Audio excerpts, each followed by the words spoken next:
अस्सलाम वालेकुम एवरीवन। आज हम एक्सरसाइज 3.3 का क्वेश्चन नंबर 2 सॉल्व करने जा रहे हैं। Without expansion show that. हमारे पास ये एक 3x3 मैट्रिक्स है, इसका डिटर्मिनेंट जो है वो इक्वल टू 0 हमने शो करना है विदाउट एक्सपेंशन। अगर हम एक्सपेंशन को यूज नहीं करते तो हम ऑपरेशन को यूज करेंगे, जिन ऑपरेशन का जिक्र मैंने क्वेश्चन नंबर 1 में किया था कि आप रो ऑपरेशन या कॉलम ऑपरेशन को यूज करते हुए भी क्वेश्चन को सॉल्व कर सकते हैं, किसी भी मैट्रिक्स का डिटर्मिनेंट फाइंड कर सकते हैं। अब हम उन्हीं ऑपरेशन को यहाँ पे यूज करेंगे। क्वेश्चन को आगे प्रोसीड करने से पहले मैं आपको यहाँ पे कुछ चीज दिखाना चाहता हूँ।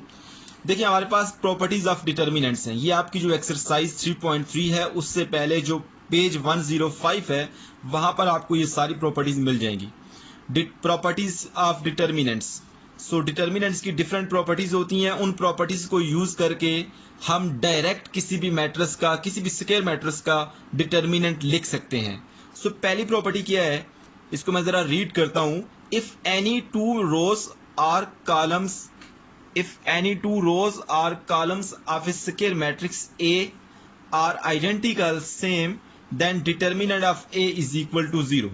मतलब क्या हुआ कि जब भी किसी स्क्वायर मैट्रिक्स की दो रोज या कोई से भी दो कॉलम इक्वल होंगे, मतलब उनमें एंट्रीज सेम होंगी, तो उस मैट्रिक्स का डिटर्मिनेंट हम डायरेक्ट 0 लिख सकते हैं।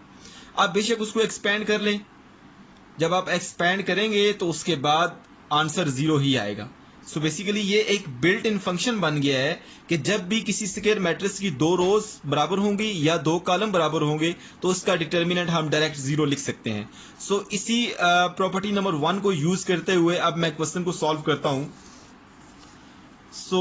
क्वेश्चन नंबर 2 है और इसका पार्ट नंबर 1 है। इसकी मैं लेफ्ट हैंड साइड लेता हूं। लेफ्ट हैंड साइड पर मैं डिफरेंट ऑपरेशन यूज करके किसी तरह से दो रोज या दो कॉलम को सेम कर देता हूं। जब दो रोज या दो कॉलम सेम हो जाएंगे तो उसके बाद मैं उसका determinant by using property number 1 direct 0 लिख सकता हूं। यहां पे मैं लेफ्ट हैंड साइड पहले लिख लेता हूं। 6 3 2 7 4 3 8 5 4। सबसे पहले जो मैंने ऑपरेशन यूज करना है वो क्या है, जरा देखिएगा। सबसे पहले ये आपके पास C1 है, ये C2 है, ये C3 है। आपने याद रखना है कि आपके पास ऑपरेशन का सिंबल क्या होता है। ये आपके पास ऑपरेशन का सिंबल है।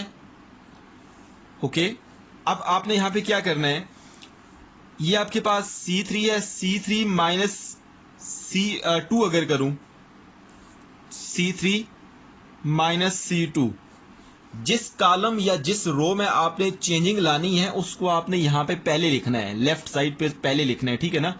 C3 माइनस C2, तो चेंज किस में आएगा, C3 में आएगा। बाकी पहले जो दो कॉलम है वो तो ऐसे ही रहेंगे, उनको मैं लिख लेता हूं।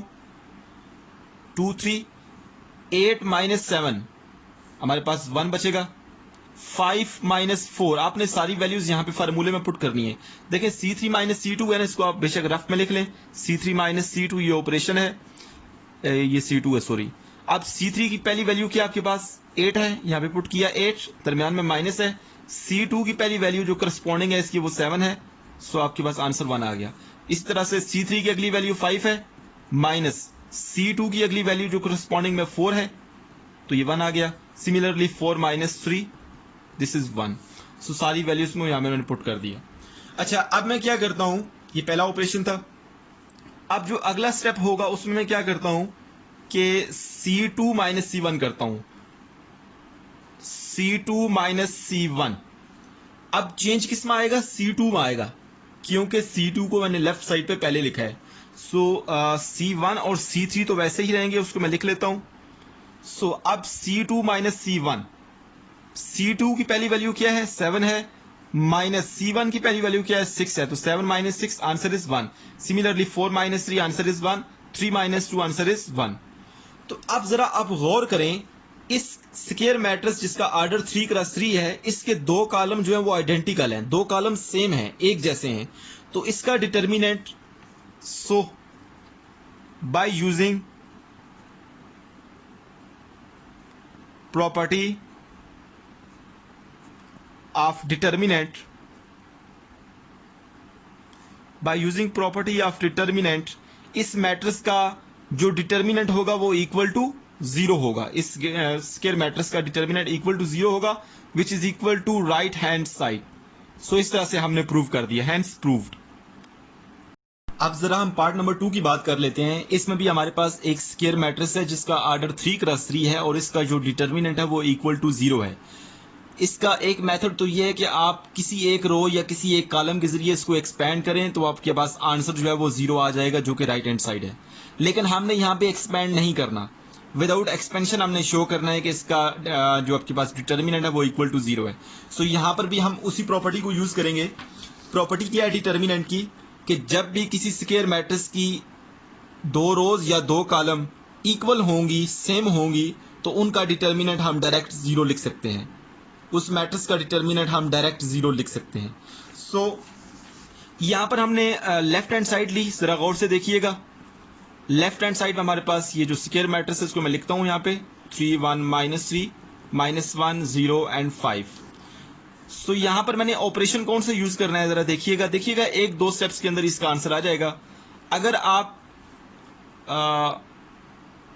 C1 -C2 यूज करते हैं तो चेंज किस में आएगा, C1 में आएगा, क्योंकि इसको मैंने पहले लिखा है, ठीक है ना। C1 में चेंज आएगा, C2 तो ऐसे ही रहा, C3 भी ऐसे ही रहा। सो C1 -C2 का क्या मतलब है कि C1 का पहला एलिमेंट 2 है, यहां पे लिखता हूं मैं, माइनस C3 का पहला एलिमेंट क्या है, 3 है, तो आंसर क्या है -1। यहां पे -1 लिख दिया। सिमिलरली 1 -1 1 -C2 0, यहां पे 0 आ गया। सिमिलरली C1 का एलिमेंट जो लास्ट है वो 2 है, माइनस ये फार्मूले वाला माइनस है, और C2 क्या है -3 है, तो आपके पास minus minus plus, this is 2 + 3, answer is 5। So यहां पे 5 आ गया। अब जरा अगर आप गौर करें तो हमारे पास ये जो C1 है जिसको मैंने टिक किया है और C3 जो है ये दोनों सेम है, दोनों आइडेंटिकल है। तो हम अगर प्रॉपर्टी को यूज करें, बाय यूजिंग प्रॉपर्टी, हमारे पास इसका इस मैट्रिक्स का जो डिटर्मिनेंट है वो डायरेक्ट हम जीरो लिख सकते हैं, क्योंकि इसके दो कॉलम जो है वो एक जैसे हैं, दो रो भी एक जैसी हो सकती हैं। So hence proved. ये आपके पास बेसिकली राइट हैंड साइड के इक्वल है। सो हमने विदाउट एक्सपेंशन शो कर दिया है कि इस मैट्रिक्स का डिटर्मिनेंट जो है वो जीरो के इक्वल है। सो अभी हम जो नेक्स्ट पार्ट है उसको देखते हैं। सो नाउ स्टूडेंट, अभी हम पार्ट नंबर 3 करते हैं क्वेश्चन नंबर 2 का। ये पार्ट नंबर 1 की तरह ही है।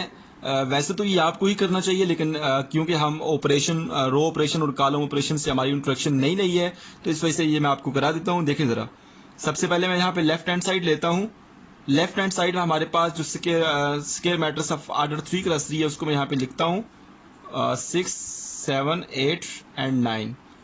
सो मैं क्या करता हूँ कि विदाउट एक्सपेंशन हमने शो करना है कि इसका डिटर्मिनेंट जीरो के इक्वल है। सो ऑपरेशन हम कौन सा यूज करते हैं, सबसे जो पहला ऑपरेशन है जरा देखिएगा। यहाँ पे जो पहला ऑपरेशन मैं यूज करने जा रहा हूँ वो है C3 -C2। सो चेंज किस में आएगा, चेंज C3 में आएगा, मतलब जो कॉलम 3 है उसमें चेंज आएगा। सो पहले दो कॉलम तो वैसे ही रहेंगे, मैं उनको वैसे ही लिख लेता हूं। सो अब C3 -C2, इस जो मैंने फार्मूला यहाँ पे लिखा है या ऑपरेशन जो लिखा है यहाँ पे, इसमें आप कॉलम 3 और कॉलम 2 की जो करस्पॉन्डिंग वैल्यूज है वो पुट करें। देखिए पहली वैल्यू क्या है, 3 है, कॉलम 3 की पहली वैल्यू 3, माइनस कॉलम 2 की पहली वैल्यू क्या है, 2 है, दिस इज 1, यहाँ पे 1 आ गया। Similarly 6 - 5 1, 9 - 8, this is 1। अब हमने ये इक्वल का साइन है। अब हमने यहाँ पे जो नेक्स्ट स्टेप करना है उसमें देखिएगा जरा, मैं ऑपरेशन कौन सा यूज करने जा रहा हूं। आपने यहाँ पे ऑपरेशन लगाना है C2 -C1। देखिए चेंज किसमें आएगा, C2 में आएगा, जो कॉलम 2 है उसमें चेंज आएगा। पहला कॉलम और जो लास्ट वाला कॉलम है 3 वो तो वैसे ही रहेगा।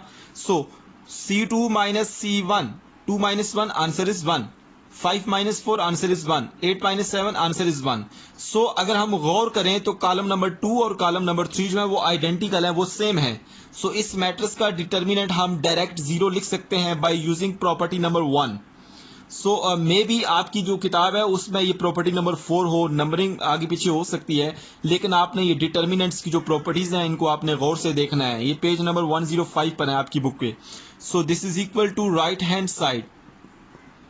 So hence proved that determinant of this square matrix of order 3 × 3 is equal to 0 and without expansion हमने शो किया है कि इसका डिटर्मिनेंट वो इक्वल टू 0 है।